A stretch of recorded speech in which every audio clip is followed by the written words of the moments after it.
Baik, selamat datang dan selamat bergabung pada pembahasan topik tentang pentingnya data dalam diplomasi cyber bersama saya, Prabaswari, atau yang biasa dipanggil dengan Ruri.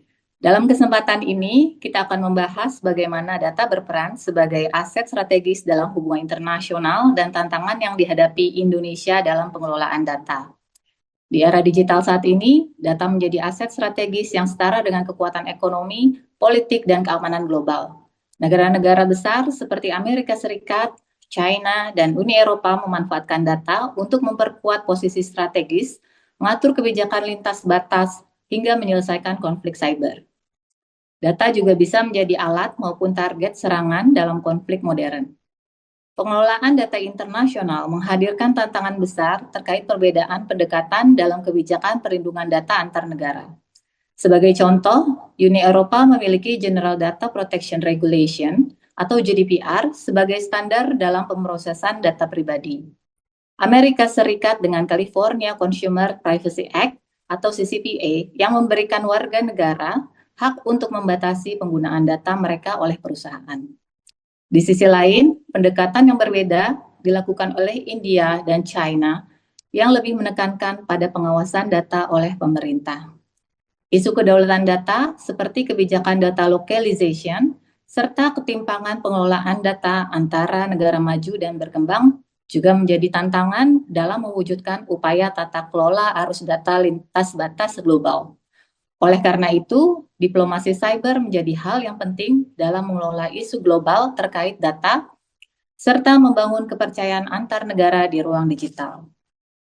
Sebagai salah satu negara dengan populasi digital terbesar di dunia, Indonesia seringkali menghadapi serangan cyber masif yang dapat mengganggu stabilitas nasional, seperti peretasan data pemerintah dan sektor strategis. Hal ini tidak hanya menimbulkan risiko bagi keamanan domestik, tetapi juga dapat merusak reputasi Indonesia.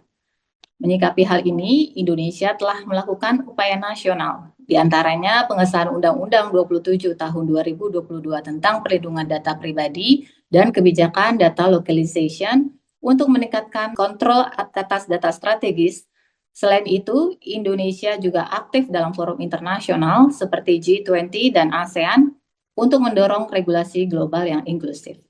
Meskipun demikian, Indonesia masih menghadapi tantangan seperti kesenjangan infrastruktur dan rendahnya literasi digital.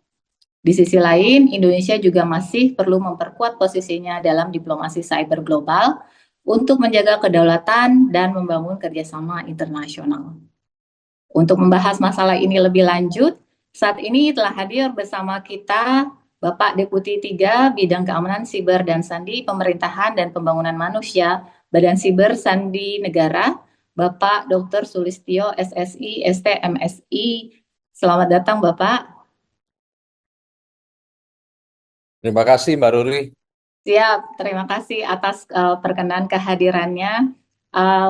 Bapak Deputi juga seorang yang telah lama berkecimpung di bidang diplomasi cyber dan juga pada akhir tahun beliau telah melaunching sebuah buku yang berjudul Keamanan Siber dan Hubungan Internasional. Tentunya banyak hal yang bisa kita gali lebih lanjut. Mari kita mulai untuk wawancara lebih lanjut terkait dengan topik pentingnya data dalam diplomasi cyber. Mohon izin Bapak, sebagaimana kita ketahui bahwa saat ini data telah menjadi aset strategis sebagai kekuatan di ranah geopolitik dan juga diplomasi pada ruang digital. Menurut Bapak, bagaimana kebijakan data dapat mempengaruhi kedaulatan digital bagi suatu negara, khususnya Indonesia? Baik, terima kasih Mbak Ruri. Kaitannya dengan kebijakan data di Indonesia yang akan kedaulatan digital satu negara. Ya, kita bicara dulu tentang bagaimana pentingnya data itu ya. Selama ini kita bicara tentang bagaimana aset yang kita miliki ya. Apakah itu sumber daya manusia, ya, kemudian SKA, sumber kekayaan alam, dan lain-lain. Tetapi belakangan kita bisa tahu bahwa ada aset penting lainnya, yaitu berkaitan dengan data. Ya, di era digital sekarang, Ya, data menjadi satu hal yang paling penting di dalam bagaimana kita berinteraksi. Berinteraksi tidak hanya kita di antara warga negara, tetapi juga bagaimana berinteraksi dengan masyarakat dunia lainnya.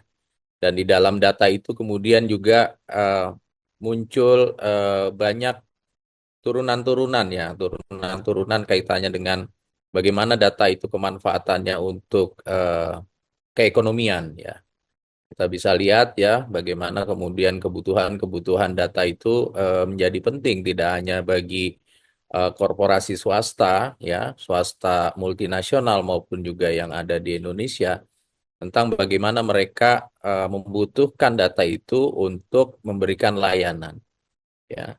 Dan aspek ini belakangan ya menjadi perhatian penting dari pemerintah. Karena apa? Karena muncul banyaknya insiden-insiden kebocoran data yang disebabkan banyak hal, tidak hanya berkaitan dengan bagaimana kegagalan di dalam pengelolaannya, tetapi juga bagaimana kemudian insiden-insiden kebocoran data ataupun gangguan terhadap sistem elektroniknya ya yang disebabkan oleh kelalaian dari para penggunanya seperti itu.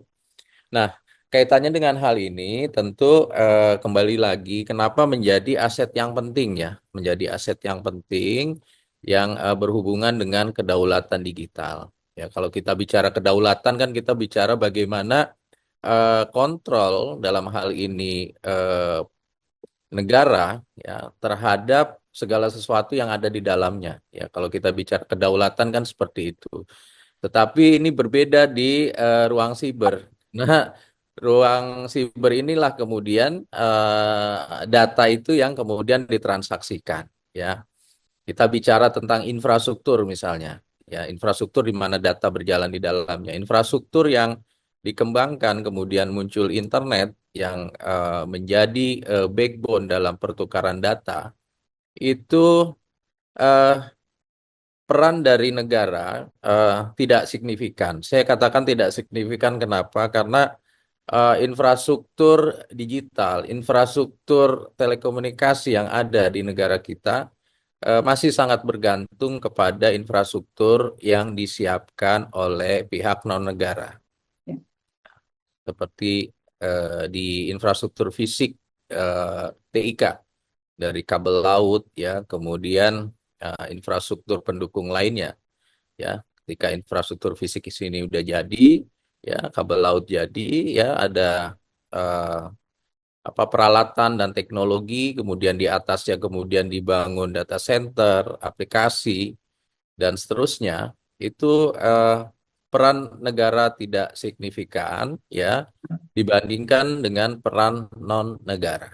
Ya, itu yang pertama. Ya, yang kedua, ketika kita bicara kedaulatan mengenai bagaimana kontrol negara, nah kaitannya ketika ruang siber ini mulai terbentuk ya. Ketika ruang siber ini mulai terbentuk, eh, diawali dengan tentu bagaimana eh, temuan pertama kali dari apa namanya lembaga riset ya di Angkatan Bersenjata Amerika yang kemudian dikembangkan oleh perguruan tinggi, saling terkoneksi, ya kemudian ini baru kemudian menyebar menjadi internet. Dan dalam aspek ini kita bicara tentang bagaimana kemudian ya ketika internet ini ada, infrastruktur itu sudah ada yang disebut sebagai eh, bagaimana kemudian saling terkoneksi. Saling terkoneksi ada aspek logik yang mengatur di dalamnya ya. Jadi ketika didefinisikan sebuah negara saling terhubung ya ada tata kelolanya. Ada tata kelolanya berupa bagaimana pengaturan dari IP numbers, ya, pengaturan dari IP numbers, pengaturan dari nama domain yang identik dengan satu negara. Ya, ini menjadi penting kenapa? Karena kita bisa lihat bahwa pengaturan ini tidak dikontrol lagi oleh negara, begitu. Hmm. Jadi penentuan IP numbers misalnya secara internasional kita tahu di situ ada organisasi IANA ya di mana korporasi-korporasi penyedia jasa internet ya berkumpul, kemudian dibagi-bagi menjadi region seperti misalkan di Asia Pasifik ada APNIC, kemudian ada ARIN ya, ada AFNIC Afrika Hmm. ya, dan seterusnya. Yang mana di situ pemberian nomor IP-nya sebagai identitas satu negara tidak diberikan ya oleh kumpulan satu negara ya. Jadi pembagian IP numbers itu adalah oleh pihak non-negara. Begitu pula dengan nama domain ya. Artinya ketika bicara dari sisi infrastruktur, kemudian bagaimana infrastruktur itu saling terkoneksi, ya ada pengaturan, ada tata kelolanya. Di situ peran negara tidak signifikan, tidak dominan, ya. Seperti itu. Itu jadi kita bicara tentang dari bagaimana aspek kedaulatan data, yang mana data itu berjalan di atasnya. Ya, di Indonesia sendiri kita tahu bahwa pengelolaan nama domain Indonesia atau Pandi itu sebagai lembaga yang kemudian memberikan pengaturan atas nama domain di Indonesia, ya. Bukan kemudian pengaturan nama domain itu dikuasai oleh negara. Begitu Hmm. pula dengan IP numbers ya. IP numbers ketika kita butuh IP dan seterusnya pendelegasiannya, kewenangannya, pengolahannya ada di APJI, Asosiasi Penyedia Jasa Internet Indonesia, dan di bawahnya ada badan teknis IDNIC misalnya seperti itu. Nah, ah, kemudian dari sini baru kita lihat ketika kita akan bicara kedaulatan data, maka kita juga harus bicara tentang bagaimana data itu berjalan di atas infrastruktur, baik infrastruktur fisik maupun logik yang terbentuk ya bukan oleh kuasa negara atau bukan oleh kendali negara, seperti Iya. itu ya. Nah, karena apa? Karena data itu akan setidaknya eh, ada tiga aspek yang kita harus pahami. Yang pertama adalah data in store ya, atau data itu diam disimpan, kemudian data itu ditransaksikan ya, atau data in motion, dan terakhir data in transit ya. Bisa jadi dalam prosesnya data itu melalui berbagai macam infrastruktur fisik maupun infrastruktur logik tadi, seperti itu.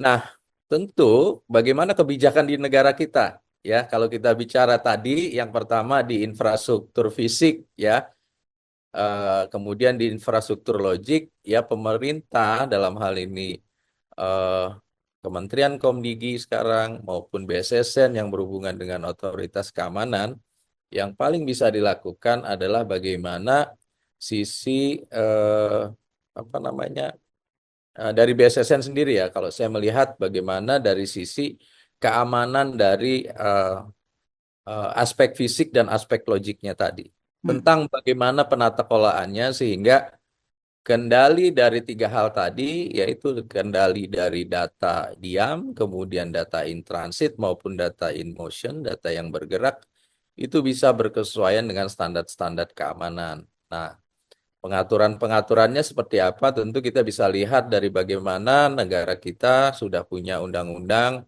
27 tentang 2022 tentang pelindungan data pribadi. Ya, itu bagian dari cara bagaimana kebijakan negara kita ya diwujudkan dalam undang-undang tadi ya, tentang bagaimana melindungi privasi dari data milik warga negaranya. Dan kemudian tentu dari BSSN ya punya beberapa eh, regulasi ya tentang bagaimana aspek-aspek keamanannya. Kita bicara tentang di SMKI-nya, Sistem Manajemen Keamanan Informasinya, dari sistem elektronik yang ada di dalamnya, di dalam Perban 4 2021 misalnya. Kemudian kita bicara tentang bagaimana infrastruktur fisik maupun logik itu ya menjadi infrastruktur informasi vital. Ya, pengaturannya ada di dalam eh, Perpres 82 tahun 2023 ya. Kemudian ketika misalkan terjadi insiden atau terjadi permasalahan, ya, terjadi krisis, apa yang akan kita lakukan? Ya, di dalam Perpres 82 tentang PIV itu banyak turunannya ya, tentang bagaimana mengidentifikasi dari infrastruktur yang masuk ke dalam PIV itu, kemudian bagaimana apa, pengelolaan ketika terjadi insiden, bagaimana teknologi yang diterapkan, kemudian bagaimana roadmap-nya. Dan juga secara khusus ada namanya manajemen krisis siber. Ya, itu menjadi bagian utuh dari strategi keamanan siber nasional dan manajemen krisis siber yang dituangkan dalam Perpres 47 tahun 2023.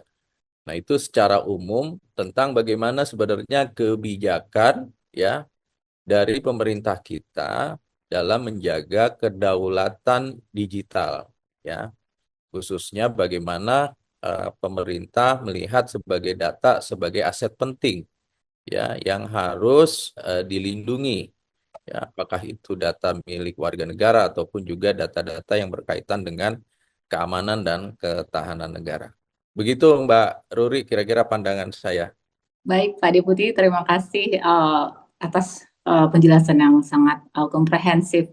Jadi memang kita tidak bisa sebagai satu entitas negara tidak bisa menguasai secara penuh data yang dimiliki oleh warga negaranya, dalam arti karena infrastrukturnya tidak sepenuhnya dikelola oleh negara, karena kita juga masih banyak menggunakan infrastruktur dari non-negara. Baik, terkait dengan penjelasan yang sebelumnya, belajar dari pengalaman yang sering terjadi, yang serangan siber masif yang terjadi di Indonesia, tentunya pemerintah juga telah melakukan langkah-langkah strategis. Tadi sudah disebutkan oleh Pak Deputi, kita telah mengeluarkan Undang-Undang Perlindungan Data Pribadi, kemudian juga undang-undang terkait peraturan terkait dengan strategi keamanan siber nasional yang diturunkan menjadi peraturan tanggap insiden siber dan juga manajemen krisis cyber. Tentunya banyaknya peraturan ini juga perlu didukung oleh secara menyeluruh oleh berbagai pihak. Dan juga terakhir pemerintah juga menetapkan kebijakan terkait dengan kebijakan data localization. Menurut Bapak, kira-kira bagaimana manfaat dan juga tantangan dari implementasi kebijakan perlindungan data pribadi dan juga data localization di Indonesia? Mohon izin Bapak. Ya, ketika bicara data localization ya, tadi kan kita bicara tentang bagaimana tiga aspek data ya.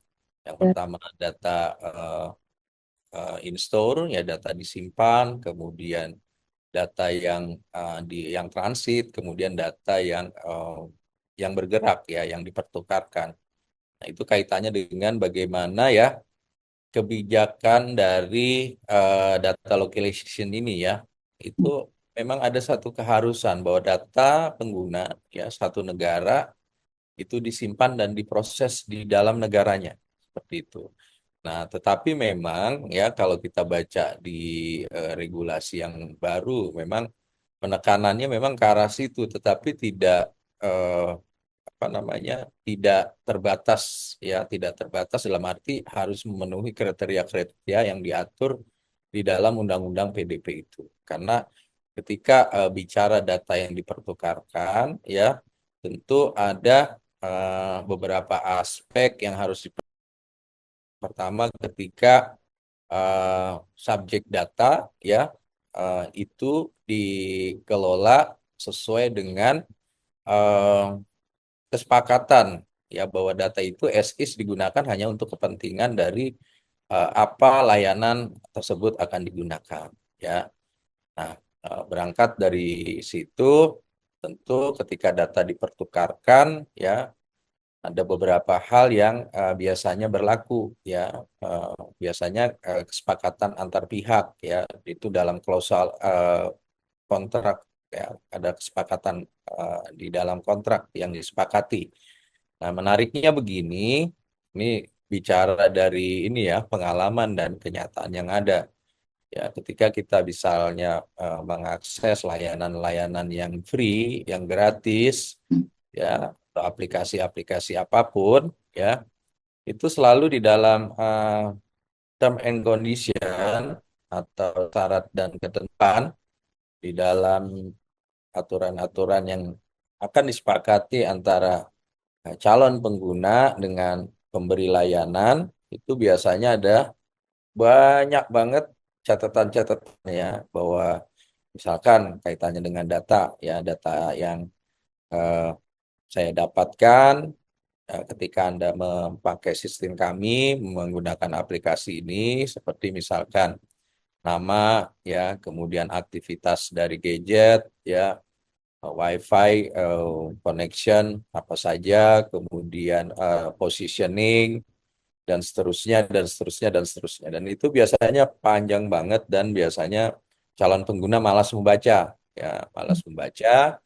Dan sebenarnya di dalam klausula di syarat dan ketentuan itu diatur ketika Anda tidak setuju, maka Anda tidak dapat menggunakan aplikasi atau layanan ini. Jika Anda setuju, maka Anda tinggal mengkliknya. Namun apabila ada dispute, Anda dapat mengajukan keberatan ataupun gugatan ke pengadilan yang ada di layanan itu diberikan. Seperti kita bicara tentang banyak layanan free yang banyak kita pakai, saya nggak nyebut merek ya. Ya, misalkan di satu distrik di US, misalkan di pengadilan di sana, baru silahkan kalau mau gitu kan. Tapi kan kita yang namanya orang awam main klik-klik aja itu kan. Nah, nah, itu dalam kesepakatan kontrak, ya kesepakatan kontrak disepakati. Kemudian baru data itu bisa ditransaksikan seperti itu. Yang kedua, pada eh, praktiknya ya, eh, banyak dari pertukaran data itu terjadi tanpa mempertimbangkan kesamaan standar dari masing-masing data center yang terhubung. Tetapi dipersyaratkan di dalam Undang-Undang PDP ini, data bisa dipertukarkan, ya, bisa dipertukarkan kalau standar keamanannya itu minimal sama atau lebih baik, ya. Kemudian yang ketiga, data dapat dipertukarkan kalau misalkan ada kesepakatan bilateral antar negara. Ya, kesepakatan bilateral antar negara, maka data itu dapat ditransaksikan. Nah, kemudian yang keempat biasanya berlaku secara regional. Jadi ada framework ya yang dibangun di dalam satu apa namanya kesepakatan regional, misalkan di ASEAN ada frameworknya tentang pertukaran data, atau di Uni Eropa dengan negara-negara di kawasan sekitarnya bisa dipertukarkan. Nantinya ada empat hal tadi ya, atau kesepakatan dua pihak ya, klausul yang diatur di dalam, dan kaitan dengan standar-standar keamanan yang sama atau lebih tinggi. Kemudian yang ketiga tadi ada hubungan bilateral ya antar negara, dan yang terakhir dalam rezim yang lebih luas ya, dalam rezim regional dan seterusnya. Nah, kaitannya kemudian tantangan-tantangannya apa saja ya. Nah, tantangan-tantangannya apa saja? Yang pertama itu tentu eh, ketika terjadi eh, insiden ya, atau data bocor ya, ataupun terjadinya serangan-serangan yang disebabkan oleh malware semacam ransomware, ya, itu kan perlu dilakukan penyelidikan dan penyidikan ya. Ketika misalkan kaitannya dengan data localization ini tidak berjalan, dan pusat datanya ada di luar, maka itu kesulitan pertama dalam proses melakukan penyelidikan dan penyidikan seperti itu. Ataupun kemudian eh, data itu kan bergerak ya. Jika data itu disimpan, tadi datanya ada di luar, kemudian data transit di mana dan seterusnya, belum ada pengaturan rezim secara internasional ketika data itu berpindah dari satu ke tempat lain yang melibatkan banyak negara, banyak titik yang dilalui oleh data itu. Ya, itu bagi penyelidikan dan penyidikan ataupun digital forensik sangat menyulitkan bagi kita. Seperti itu. Itu dari sisi bagaimana tantangannya ya. Dan tentu Yang berikutnya adalah kaitannya ketika ini kita bersepakat untuk melaksanakan aturan yang sesuai dengan syarat-syarat keamanan atau ketentuan keamanan. Nah, ini agak menyulitkan karena standarnya itu berat ya. Kalau kita benar-benar pengen ngikutin standar ya dalam pertukaran data misalnya, seperti standar yang ada di Uni Eropa ya dengan yang ada di Indonesia itu standarnya tentu lebih maju di Uni Eropa.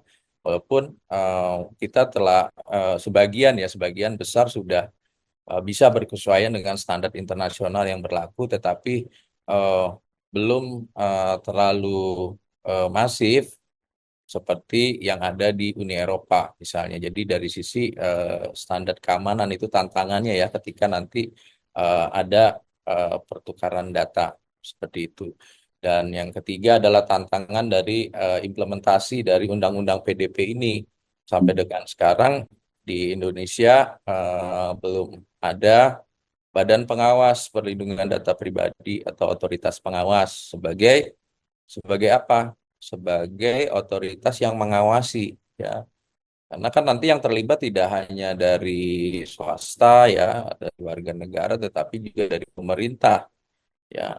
Ini sampai sekarang otoritas pengawas sebagai amanat Undang-Undang 27 belum terbentuk dan harapannya memang akan segera dibentuk sehingga prosesnya ketidaksesuaian dengan standar dan tata kelolanya bisa benar-benar diawasi sehingga data localization yang bisa saja harapan di Indonesia tidak tidak terjadi, misalkan harus juga berhubungan dengan negara lain tapi standar-standar dan ketentuan keamanan yang berlaku di dalam Undang-Undang 27 maupun kemudian turunannya itu bisa berlaku itu.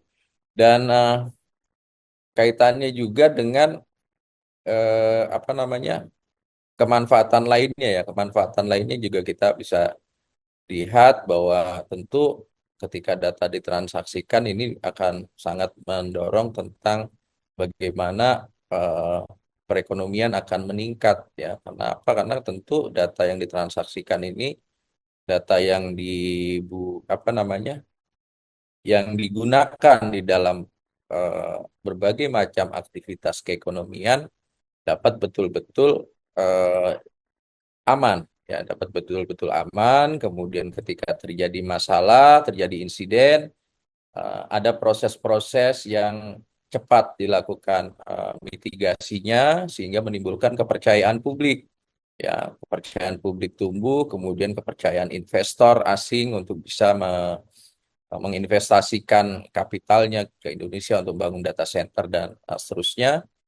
Dan itu kemanfaatan dan yang menurut saya menjadi penting tentang bagaimana lokalisasi data yang ada di Indonesia ya berkesesuaian dengan undang-undang yang berlaku dan ada kepatuhan sama undang-undang itu sehingga ini akan mendorong ya akan bermanfaat tentang bagaimana pengembangan ekonomi digital di Indonesia. Siap, baik. Terima kasih Pak Deputi. Berbicara terkait dengan keamanan data lintas batas, tentunya itu menjadi satu hal yang menarik dan dibahas secara global di berbagai forum internasional. Dan tentunya Indonesia juga kami lihat juga turut aktif dalam beberapa forum internasional. Terkait dengan hal ini, menurut Pak Deputi, bagaimana Indonesia bisa meningkatkan partisipasinya dalam diplomasi data internasional, serta kepentingan nasional apa yang perlu diperjuangkan terkait dengan tata kelola data global. Mohon izin, Bapak. Iya, yang dilakukan Indonesia tentu ya ini karena hubungan antar negara, maka yang dilakukan yang pertama ya, ya kita harus terlibat ya dalam berbagai fora tersebut ya, apakah itu yang sifatnya regional maupun yang multilateral seperti itu. Forum seperti G20 ya, kemudian di ASEAN Digital Ministerial Meeting ya atau juga di forum-forum yang lebih luas seperti OECD ya terkait dengan bagaimana tata kelola data misalnya.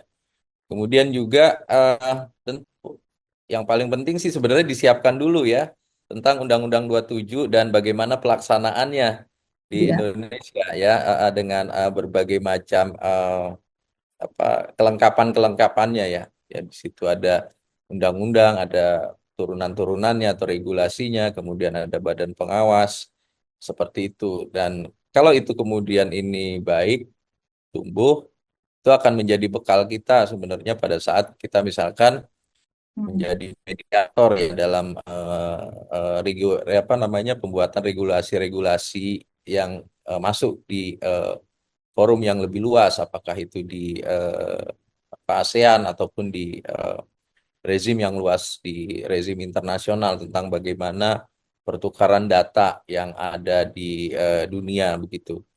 Kemudian juga eh, kita juga bisa mendorong ya bagaimana ikut membangun standar pengolahan data ya di kita di Indonesia ini ya, artinya standar data pengolahan data nasional yang diakui secara internasional. Kemudian apa yang diatur di situ? Ya setidaknya prinsip-prinsip tentang kesesuaian dari Undang-Undang 27 kita yang sebenarnya 90% itu mirip dengan EU GDPR ya. Oh, Seperti itu.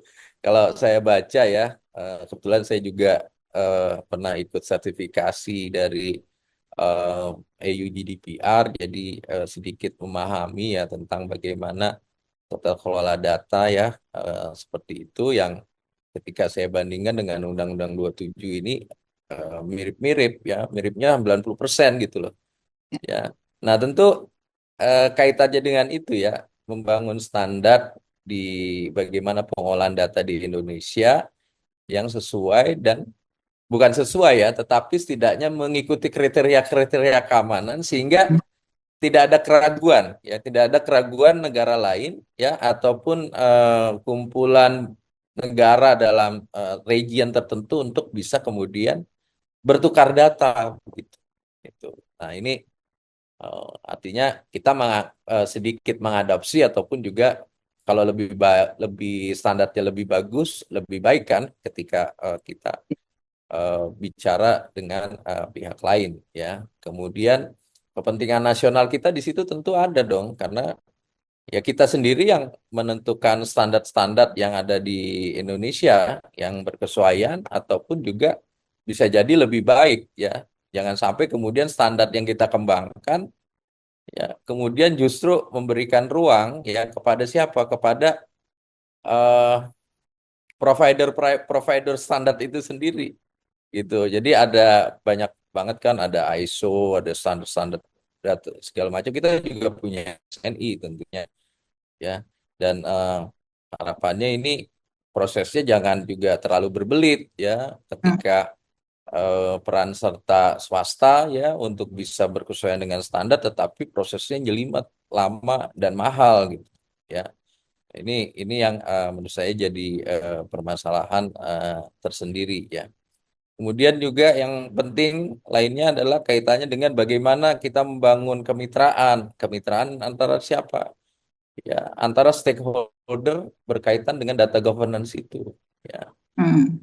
di di mana di Indonesia tentunya ya, di situ ada swasta, di situ ada pemerintah, di situ ada akademia ya, di situ ada publik yang bisa kemudian berkolaborasi ya, tentang bagaimana kemudian memperkuat posisi Indonesia ya ketika bicara dalam forum internasional ya, bernegosiasi seperti itu. Jadi pemerintah tentu tidak menutup ruang bagi stakeholder lain ketika melakukan proses negosiasi ataupun berdiplomasi dengan negara lain dengan melibatkan banyak pihak di internal di negara kita. Seperti itu, Mbak. Baik, siap. Terima kasih Bapak. Terkait dengan beragamnya upaya internasional yang telah dilakukan, kita ketahui akhir-akhir ini Indonesia sudah bergabung dengan BRICS, begitu ya Pak. Menurut Bapak sendiri bagaimana terkait dengan arah geopolitik Indonesia ke depan? Uh, Apakah nanti akan dapat memperkuat atau bagaimana mempengaruhi hubungan diplomatik dengan negara-negara kawasan lainnya secara internasional.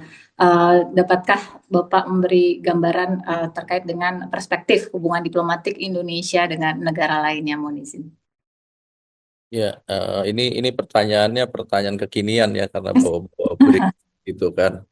Ya kan, kalau kita bicara BRIC, Indonesia masuk ke dalamnya kan USA kan agak gimana gitu ya, agak gerah lah dengan hal ini ya sampai kemudian melakukan upaya-upaya proteksionis ya, apa melindungi kepentingan nasionalnya dengan membatasi produk-produk yang berasal dari BRICS itu masuk ke Amerika misalnya, seperti itu.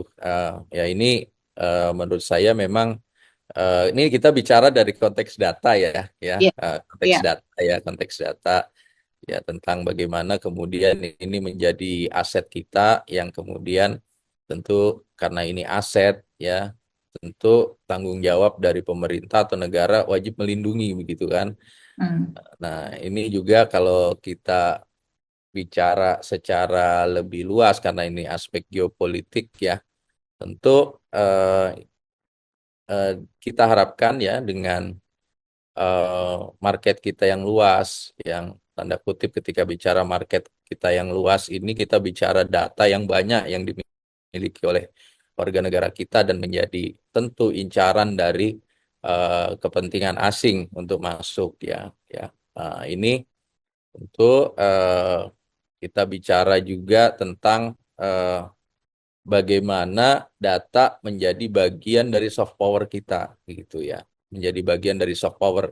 Artinya apa kalau kita bicara soft power eh, di dalam era digital ini, ya, tentu kita berharap dengan kekuatan yang kita miliki atau aset yang kita miliki ini menjadi kekuatan yang bisa kita apa namanya menjadi modal kita ya, menjadi modal kita ketika kita bicara dengan negara lain ya.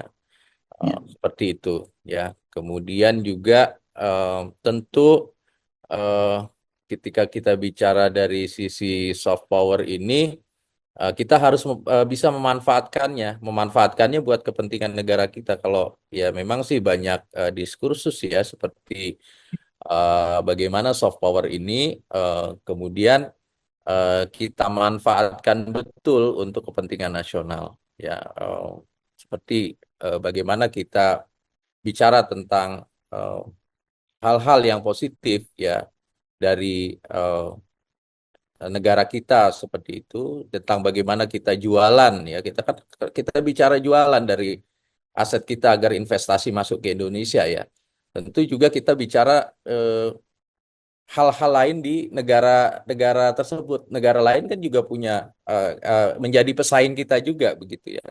Jadi ketika bicara konteks data dalam soft power ini, tidaknya kita bicara data sebagai kekuatan kita, kita juga bicara data yang dimiliki oleh negara lain sebagai pesaing kita gitu. Jadi bisa kita manfaatkan sebagai cara kita untuk berdiplomasi, tetapi juga kita bisa gunakan dalam aspek bagaimana eh, melawan ya propaganda-propaganda asing yang dimainkan. Karena itu kan bicara tentang informasi dan data seperti itu. Dan menurut saya negara-negara lain juga sudah mulai memainkan hal ini ya. Ya, saya nggak bicara dari sisi bagaimana hard power, militer, dan seterusnya, tapi kita bicara tentang bagaimana memanfaatkan data dan informasi ini sebagai modal kita pada saat kita menjadi bagian dari BRICS misalnya ya, yang kemudian ditekan oleh Amerika seperti itu.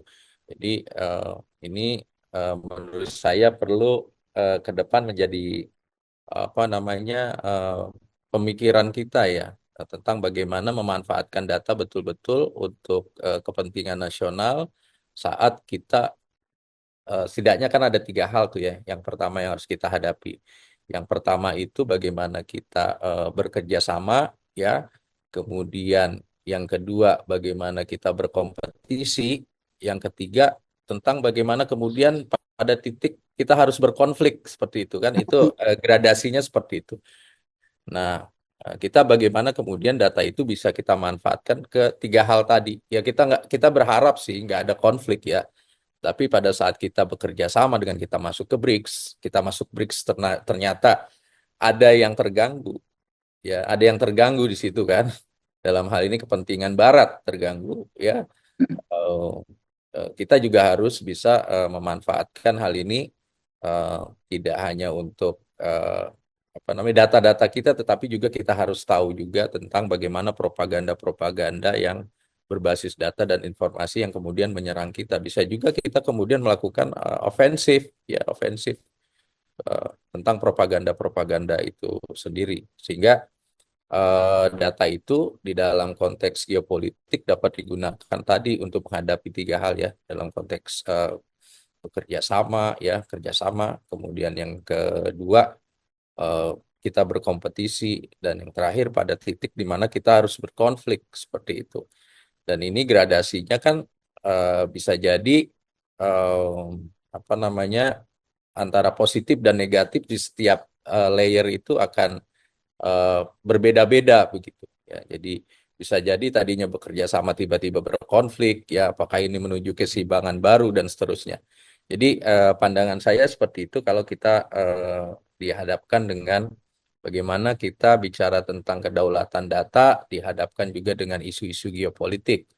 Ya, Ya, kita harapkan dan kita bisa manfaatkan data sebagai aset kita, sebagai sebuah kekuatan apa soft power gitu loh, soft power untuk menghadapi dan menjalankan tiga hal ya. Itu ya. tadi kerjasama ya, kemudian bagaimana kita berkompetisi, dan terakhir ketika titik memang kita harus berkonflik begitu. Itu sih pandangan saya, Mbak. Ya, Baik, terima kasih Pak Deputi. Mungkin terakhir ya Pak, pertanyaan terakhir boleh satu lagi. ya. Uh, Kait dengan ini, mungkin secara umum, pesan aja untuk teman-teman yang sedang mendalami hubungan internasional. Kira-kira bagaimana potensi ke depan dan hal-hal apa yang harus diantisipasi terkait dengan uh, data sebagai aset dalam hubungan diplomatik. Mungkin ada pesan khusus dari Pak Deputi. Mohon izin.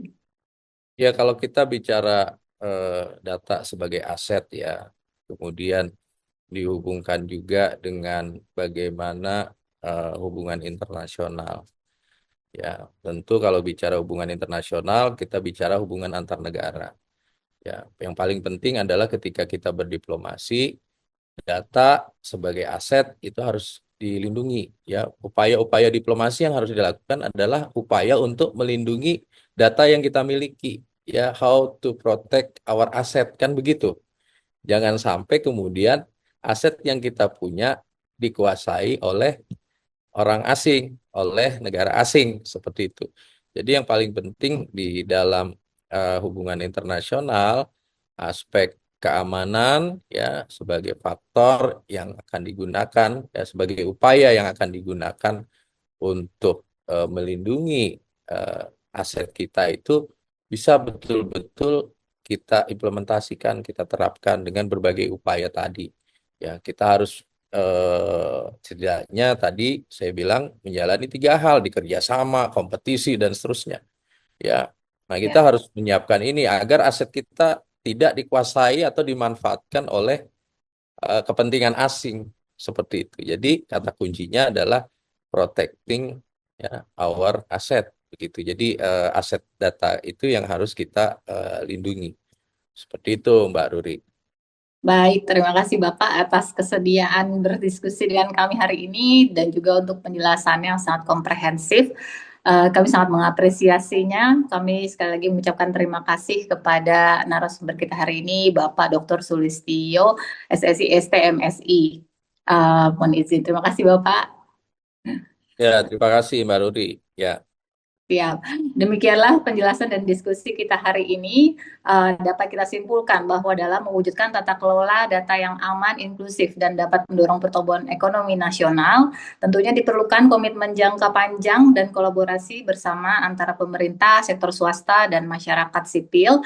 Selain itu, peran aktif Indonesia dalam diplomasi cyber juga diperlukan untuk mengatasi risiko dan juga menjaga reputasi global, serta upaya terkait dengan keamanan cyber juga menjadi inti dari bagaimana kita dapat menjaga kedaulatan data di Indonesia. Semoga diskusi kita hari ini bermanfaat dan dapat menambah wawasan kita terkait pentingnya tata kelola dan perlindungan data yang bukan hanya dalam keseharian kita, namun juga pada interaksi hubungan internasional. Akhir kata, wassalamualaikum warahmatullahi wabarakatuh, dan sampai jumpa.